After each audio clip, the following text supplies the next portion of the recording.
Bonjour, un petit Rebeu Story à l'ancienne, ça fait un petit moment quand même. Aujourd'hui, je vais vous raconter mon premier combat. Comme tu peux le remarquer, le décor est un peu changé. Là, on est en extérieur. J'ai envie de changer un petit peu. D'habitude, je fais ça dans ma chambre tranquillement. Là, il fait beau, donc j'en profite. Et en plus de ça, ce que je vais faire là, c'est que je vais vous emmener à un endroit. Et pendant que je marche, pendant que je vous emmène, je vous raconte tout ça. Et à la fin de ce Rebeu Story, là, vous allez voir, vous aurez une super vue. Il y aura une grande vue sur ma ville et franchement, c'est pas mal. Et bon, voilà, comme ça fait un petit moment que j'ai pas fait de vidéo et encore plus un Rebeu Story, je vais vous demander de mettre un maximum de likes. Vraiment, moi, c'est ce qui me motive de fou. Quand je vois que vous êtes présents au niveau des pouces bleus, moi, ça me motive à fond. Et surtout, dites-moi dans les commentaires si ce nouveau format de Rebeu Story vous plaît. Comme ça, si c'est le cas, je continuerai à faire comme ça. Et si vous préférez à l'ancienne, je la ferai à l'ancienne dans ma chambre tranquillement. Donc vas-y, pose-toi tranquillement dans le canapé, on va y aller, je te raconte tout ça. Ok, là on est en route. Bon, je suis vraiment au fin fond de la forêt, c'est un truc de fou, il y a personne. Aujourd'hui, on va parler de mon premier combat. Alors pendant que je te raconte, t'auras des images qui vont défiler, t'auras des images de la soirée, avant le combat et surtout pendant le combat. Donc c'est vrai que c'est le plus intéressant. Donc là, tout ce que je vais te dire, qu'on soit bien d'accord, c'est un avis subjectif, c'est-à-dire que là, je te raconte mon ressenti. Ça veut pas dire que tout ce que je dis est vrai, mais c'est ce que je ressens, ce que je pense. Donc voilà, donc ça sera à toi de me dire ce que tu en penses toi aussi de ton côté à la fin de la vidéo quand tu auras tout regardé. Alors ce combat il s'est déroulé le 19 mai, donc de toute façon je vous ai fait plein de vidéos pour vous annoncer ça. La soirée elle a commencé à 19h30 et nous on a combattu vers 22h il me semble. Donc début de la soirée, on a des danseurs.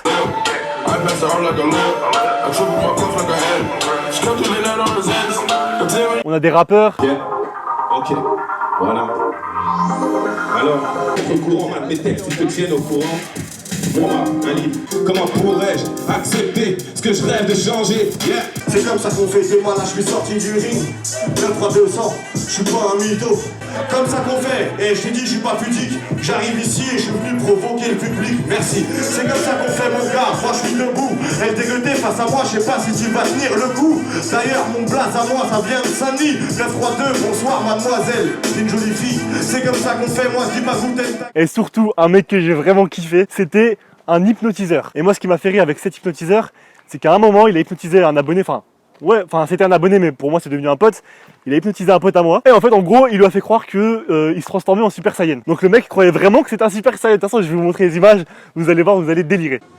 Vu que Yaman il connaît bien Dragon Ball Z, Yaman à partir de maintenant je t'explique, t'es Sangoku, le vrai Sangoku en Shiran. Ce qui signifie qu'à ton réveil, qu'à chaque fois que je vais prononcer le mot Saiyan, tu vas te transformer en Super Saiyan de toutes tes forces parce que t'es le vrai Sangoku. Donc je le répète, dès que je te dirai le mot Saiyan, tu te transformeras en Super Saiyan de toutes tes forces. 1, 2, 3, réveille-toi. Tiens, fixe ma main Yaman. 1, 2, 3, Saiyan.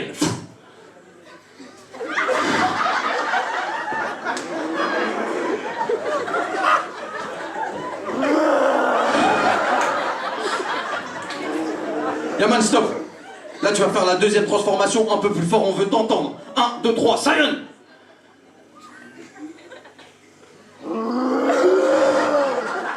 Là, stop. Tu vas faire la troisième transformation vraiment de toutes tes forces. Tu vas crier, te transformer de toutes tes forces. Et tu vas finir par un gros Kamehameha parce qu'il y aura Freezer juste en face de toi. 1, 2, 3, Saiyan.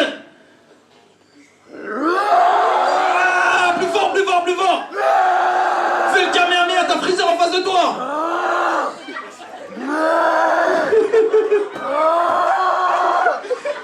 On peut l'applaudir s'il vous plaît. Enfin voilà, les artistes ils défilent et vient l'heure du combat. Et moi je vais te dire un truc avec ma vraiment très petite expérience, vu que c'est mon premier combat. Le plus dur, tu vois vraiment, c'est pas le fait de combattre. Le plus dur c'est l'attente avant le combat. Je te jure mec, t'as une pression, mais comme pas possible. Tu sais, c'est pas comme un sparring. Donc faut que je précise, pour ceux qui savent pas, un sparring, c'est en gros à l'entraînement quand tu fais un mini combat, on va appeler ça comme ça. Mais bon, ça n'a rien à voir avec un combat parce qu'un sparring, déjà il n'y a pas de public. Un sparring, si t'es épuisé, tu peux t'arrêter. Si tu prends un mauvais coup, tu peux t'arrêter aussi. Enfin voilà, c'est vraiment différent d'un vrai combat quoi. Donc ouais, t'as une pression de fou. Surtout que moi, j'ai jamais fait de compétition avant. Donc forcément, la pression du public, tout ça, je connais pas, tu vois. En plus, je dirais même, c'est complètement différent d'un vrai combat. C'est-à-dire qu'en fait, quand tu fais un combat avec le club, certes, t'as le public, t'as la pression du combat et tout, mais le public, il est pas forcément là pour toi. Il y en a plein qui te connaissent pas. Il y a plein de boxeurs qui passent avant toi. Il y en a qui perdent, il y en a d'autres qui gagnent. Du coup, voilà, t'es pas vraiment seul à subir cette pression. Alors que là, un combat comme ça, c'est complètement différent dans le sens où le public il est là pour toi, c'est-à-dire qu'ils te connaissent, ils savent qui t'es. Deuxièmement, moi de mon côté, je partais favori, donc ça met une pression en plus. Et en plus, t'as les grosses caméras pointées sur ta gueule, tu vois. Donc là, ça change tout. T'as des grosses caméras, photographes et tout qui sont là. Et moi, je te dis la vérité. De toute façon, je vais vous montrer des images, vous allez voir. Regardez bien mon visage, vous voyez que je suis pas bien avant le combat déjà. Ouais. Esquive. Voilà, le roi de l'esquive, c'est toi. Boum, voilà, on esquive. Et on repart. Hop, hop, esquive. Esquive-toi bien, souffle, tout la zen. Prends de la distance, prends la distance. Le plus important, c'est la distance. Si tu es trop près, tu vas subir. Et toi, t'as un super coup d'œil. Donc il faut que tu crées de la distance. Laisse-le pas rentrer dans ta boxe. Laisse-le pas rentrer chez toi, d'accord? Il rentre pas chez toi, c'est chez toi, ta zone. Il rentre pas. Ou tu frappes, ou tu bouges. Yeah man. Hey, hop, hop, hey, hey, ouais, c'est bon ça. Allez hop, ouais, hey, hey, yes. On est pas mal gros. Tu t'en regardes. Donc voilà, je me préparais dans les vestiaires, donc j'étais avec Esbiri Fight TV, c'est un youtubeur qui me préparait. Il m'a coaché à la dernière minute, parce que je vous dis, j'avais pas de coach. Du coup, je lui ai demandé s'il pouvait me prendre, il a accepté, donc merci à toi, gros. Je vous mettrai sa chaîne dans la description pour ceux qui veulent aller voir. Donc moi, je lui dis à mon coach, je lui explique que vraiment là, j'étais pas bien, j'avais les jambes lourdes, et je lui explique aussi que moi, j'avais pas de souffle. En fait, j'avais l'impression que, en fait, je suis fatigué. T'es fatigué avant même de monter sur le ring, en fait. T'as pas commencé à combattre, et t'as l'impression déjà d'être épuisé, mais c'est un truc de malade. Par contre, je vais voir, mais après c'est toi qui décides. Mais moi, mes élèves, quand ils sont stressés, c'est que trop de pression, il faut qu'on l'évacue. Et donc il faut que je te crame un peu. Faut frapper. Tu auras 10 minutes de récupération, il faut qu'on ait 15 minutes. Et après, tu auras 15 minutes où on ne fera plus rien. Et là, ton souffle il va s'équilibrer et tu vas être bien pour le combat. Si on ne fait pas ça, tu risques d'être cramé de combat. Maintenant, positif. On a dit quoi? La magie, c'est toi qui crée. C'est toi qui crée ton succès, c'est toi qui crée ta magie. Qui tu es? Champion, c'est toi champion. Tu vas créer une page de l'histoire maintenant. C'est déjà fait. Tu vas boxer des mecs plus forts que lui. 1 combat, 2 combats, 3 combats, 4 combats. C'est qui lui? C'est qui lui? C'est rien du tout. Alors c'est bon, tout va bien. 40 secondes. En fait, et c'est là que je me rends compte qu'un vrai combat, ça n'a rien à voir avec des sparring. D'ailleurs, il y a un gars de ma salle qui m'avait dit ça. Il m'a dit, je te préviens, il m'a dit, t'as beau faire 300, 400, 500 sparring, tout ce que tu veux. Un vrai combat avec un public, ça n'a rien à voir. Et du coup, Fouad de la chaîne Esbiri Fight TV, lui, il essaie de me rassurer, il essaie de me mettre en confiance. Il m'a mis un petit peu en mentalité de hargneux, je sais pas comment je peux expliquer ça. Mais en gros, j'avais l'impression que j'allais partir en guerre, tu vois. Et de toute façon, vous allez voir dans la vidéo, vous allez voir, je pense que vous allez même pas me reconnaître. Et tu vas me faire ça. Je vais compter, tu vas en faire 10 le plus vite possible. On a prêt. Go. 1, 2, plus vite. 3, 4, 5, 6, plus vite. 7, 8, 9. Je mets tout donner. Je défense, en fait, je retire tout tout donner. Et là, tu mets 10 fois gauche droite et après on saute. 2, 3, ouais. Je vais tout donner. 4. Je vais tout donner, je vais tout donner. Je vais tout donner, je vais tout donner. 6, 7, je vais tout donner avec mes champions.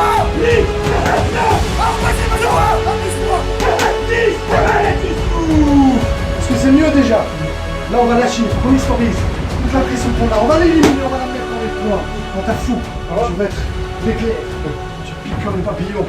Tu voles comme les papillons et tu piques comme le mec. Mais bon, en tout cas, tout ça pour vous dire que avant un combat, c'est un sentiment indescriptible. Il faut vraiment le voir, enfin, il faut vraiment le vivre pour le comprendre. Donc moi, je vous dis, tous les boxeurs qui regardent cette vidéo et qui n'ont jamais fait de combat, je vous invite à essayer au moins une fois dans votre vie. Vraiment, c'est un truc à essayer, c'est vraiment un truc de fou. Et enfin, vient l'heure du combat. Donc là, l'animateur, il arrive, il m'appelle et il fait Tony Merguez. Donc je rentre avec ma musique, il y a le public qui crie, puis ensuite il y a Younes qui rentre pareil, il fait Younes DLP2, boum, il rentre avec la musique et tout, franchement stylé, tu vois. Et moi là, je vais t'expliquer ma stratégie que j'avais mise en place avant le combat. Donc moi, ma stratégie, c'était premier round, je le laisse envoyer des coups pour qu'il se fatigue, et troisième, j'envoie. Et puis deuxième, je vois comment ça se passe.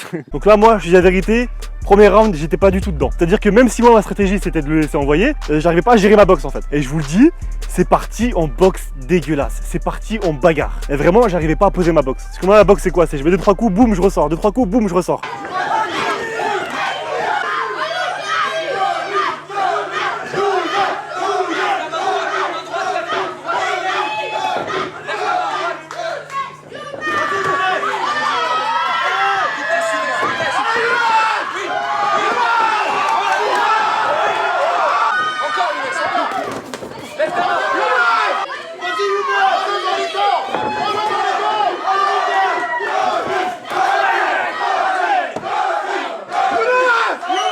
Et on m'avait prévenu, on m'a dit avec la pression, tu vas perdre facilement 50% de tes capacités.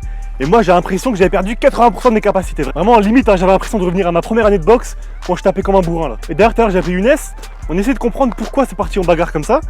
Et moi je lui ai donné une hypothèse et vous me direz si vous pensez que c'est la même chose. Mais si vous regardez bien, à un moment au premier round, en fait il me rentre dedans. Du coup moi je ferme ma garde et tout. Du coup le fait qu'il me rentre dedans comme ça, bah forcément je devais répondre et du coup ça partait en bagarre. Mais bon voilà, premier round, les gens sont unanimes, il est pour lui. Et ensuite arrive le deuxième round. Début du deuxième round, il a l'avantage et puis ensuite je reprends le dessus.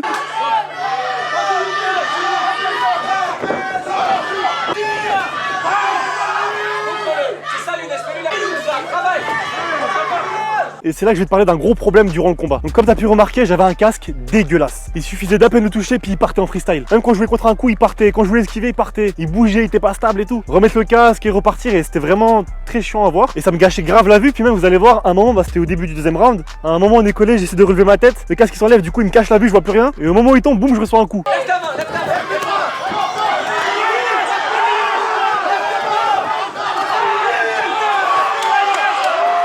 Bon, voilà, tout ça pour te dire que j'avais eu un casque vraiment en carton. Bon, là je suis presque arrivé à l'endroit où je voulais aller. Donc ouais, vers la fin du deuxième round, à un moment j'entends mon caméraman, donc Abdel, il me dit il est mort, vas-y. Je suis rentré avec 4-5 crochets vraiment dégueulasses, mais bon, au moins je suis rentré.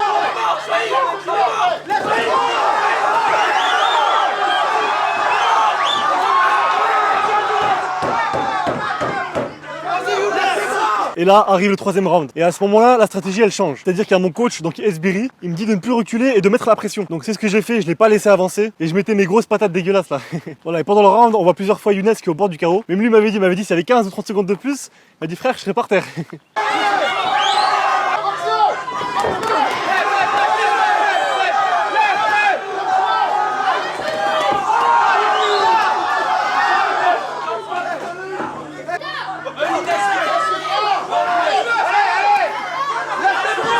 Voilà, et là par contre, si t'as pas vu le combat et que tu connais pas le résultat, ne regarde pas la fin de la vidéo parce que je vais te spoil sinon. Donc le combat, il est en entier dans la description, il est sur la chaîne de Younes DLP2, et du coup, au final, il est donné vainqueur par les juges. Alors juste une petite chose, je sais qu'il y en a plein qui n'ont pas forcément été d'accord avec cette décision. C'est votre avis, vous êtes dans le droit de dire ce que vous pensez, mais moi je vous demande juste une chose s'il vous plaît les gens, c'est juste une faveur.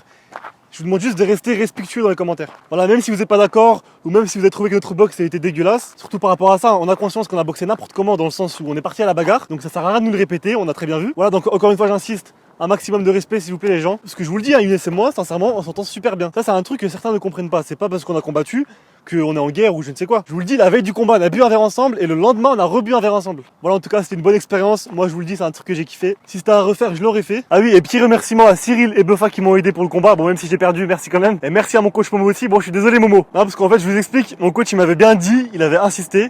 Il m'a dit, ne pars pas en bagarre. Il m'a dit, faut vraiment que tu fasses une boxe propre. Il y aura des caméras, il y aura des gens qui vont te voir. Faut que tu boxes propre. Et au final, qu'est-ce que j'ai fait? Je suis parti en bagarre. Bon, tant pis, je ferai attention la prochaine fois. Et bon, voilà, n'oubliez pas le pouce bleu qui fait plaisir. Moi, je vous dis à la prochaine, Inch'Allah. Ciao tout le monde.